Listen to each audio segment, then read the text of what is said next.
Messieurs, dames, bienvenue sur ma chaîne YouTube. Aujourd'hui, je vais vous raconter une histoire dark et captivante autour de la poupée Robert. Vous avez possiblement déjà entendu cette histoire, mais je veux la raconter quand même parce qu'elle mérite sa place dans le palmarès des histoires creepy. Sans plus tarder, on plonge dans une histoire effrayante qui va vous donner froid dans le dos. Let's go!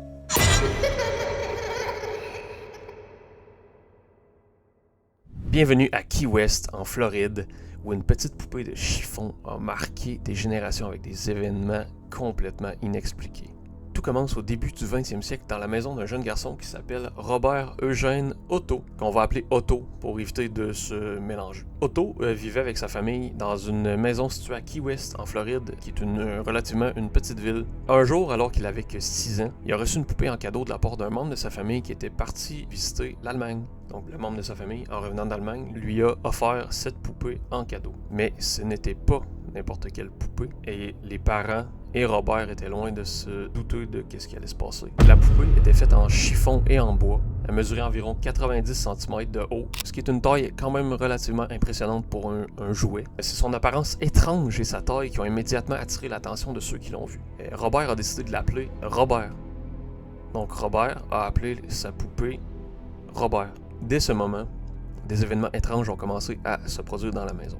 Donc les premiers incidents étaient subtils, presque imperceptibles, mais rapidement les choses ont commencé à escalader et devenir de plus en plus inquiétantes. La poupée Robert, qui était laissée seule dans la chambre de Otto, se mettait à bouger toute seule, il y avait des bruits de pas qui étaient entendus, des rires d'enfants même. C'est comme si la poupée... En fait, la famille décrit la poupée comme si elle était vivante. Les parents de Otto, ils prêtaient pas trop attention parce que c'est une poupée, puis ils pensaient pas qu'il allait avoir des trucs reliés à une malédiction au travers de ça. Les choses ont commencé à escalader en intensité, puis l'événement, en fait, la situation va prendre une tournure beaucoup plus dark.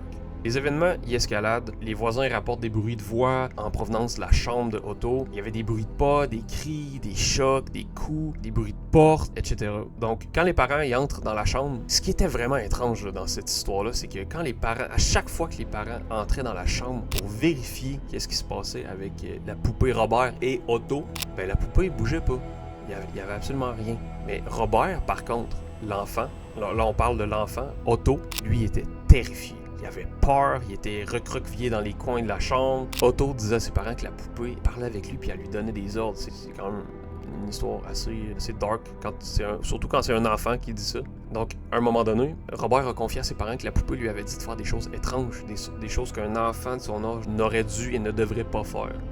On n'a pas d'exemple ici, par contre. Donc, dès que Otto s'est confié à ses parents, il y a des objets dans la maison qui ont commencé à disparaître, des meubles qui se retrouvaient déplacés, donc comme si quelqu'un ou quelque chose les avait déplacés. Mais ça, en gros, ce n'était que le début. Un jour, les parents de Otto sont entrés dans sa chambre pendant que Otto n'était pas là, et ils ont remarqué que la poupée avait changé de place toute seule. Donc, ils l'avaient laissée à un endroit et elle n'était plus là au moment où ils sont entrés dans la chambre. Ils ont remarqué aussi des griffures sur les murs, et ce qui est encore plus inquiétant, c'est que Robert n'était pas le seul à être témoin de ces phénomènes. Il y a vraiment des voisins qui ont aperçu la poupée bouger dans les fenêtres de la maison. C'est incroyable. Ça donne froid dans le dos. À mesure que Otto grandissait, son obsession pour la poupée semblait s'intensifier. Donc les choses devenaient de plus en plus menaçantes. Otto ne voulait plus jamais se séparer de la poupée, il était constamment pris avec. Il la amenait partout avec lui. Même lorsqu'il partait en promenade dans les rues de Key West, il partait avec sa poupée. Il affirmait que Robert, la poupée, était en quelque sorte son ami et son confident, ce qui peut être le cas pour certains enfants, l'histoire des amis imaginaires, etc., les poupées, bref. Mais les membres de la famille d'Otto, ils ont commencé à se rendre compte que la poupée exerçait une sorte d'emprise sur Otto. Il était devenu presque dépendant d'elle. Lorsqu'il allait à l'école, il disait qu'il entendait la poupée l'appeler, que des voix étranges lui parlaient. Robert, donc, il devenait de plus en plus renfermé et paranoïaque. Donc au fil du temps, Otto est devenu un artiste qui a déménagé dans une autre maison, mais la poupée, elle, n'a jamais quitté Key West. Elle a été laissée dans la maison lorsque les Otto ont déménagé, et les phénomènes étranges ont continué. Donc c'était pas nécessairement dans la tête de la famille si les choses ont continué par la suite. On voit un peu le concept là. Après le décès de Robert en 1974, vrai Robert, pas la poupée, j'imagine vous avez compris, la poupée a été transférée au musée de Key West où elle était exposée dans une vitrine à la vue de tous. Depuis que la poupée a été déplacée dans le musée, les phénomènes ne se sont pas arrêtés là. Les gens qui viennent la voir ils affirment ressentir une énergie étrange, certains disent même que la poupée les fixe du regard. Certains visiteurs qui ont rapporté avoir pris une photo de la poupée et des choses étranges leur sont arrivées par la suite. Donc un jeune homme homme aurait même reçu des menaces de la poupée après avoir pris une photo sans demander la permission.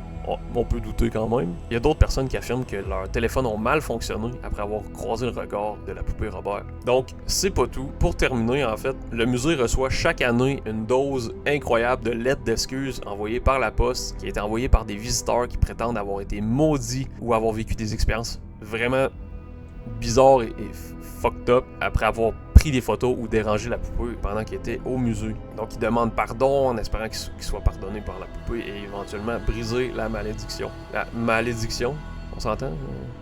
Mais bon. Il y a même des gens qui affirment que dans les moments où la poupée est en colère, elle prend en contrôle et en possession l'environnement qui l'entoure. Ceux qui se moquent d'elle ou qui ignorent ses avertissements sont ensuite confrontés à des espèces de malheurs étranges qui ne sont pas souhaitables. La poupée Robert reste aujourd'hui une des poupées les plus mystérieuses et les plus effrayantes du monde à l'heure actuelle. Donc les phénomènes qui entourent la poupée y intriguent vraiment les gens qui vont la voir et qui ressentent certains malheurs ou qui ressentent une espèce de malédiction. Donc certaines personnes disent même que la poupée est vivante et d'autres simplement disent que ça fait partie d'une légende urbaine et puis que ça n'existe pas. Comme dans beaucoup de cas, on s'entend. Mais une chose est certaine, c'est que la poupée continue d'hanter les esprits qui la dérangent. Wow. Cette histoire-là me donne des frissons, man. Messieurs, dames, c'est déjà la fin de cette vidéo. J'espère que ça vous a plu. J'espère que c'est le genre de contenu qui vous intéresse. Si jamais c'est le cas, n'hésitez pas à liker, commenter, partager et vous abonner. Ça fait ultra plaisir. N'hésitez pas à dire en commentaire également s'il y a certaines histoires que vous voudriez qu'on raconte sur la chaîne. Ça va me faire ultra plaisir de les consulter. Donc sur ce, je vous souhaite une excellente journée.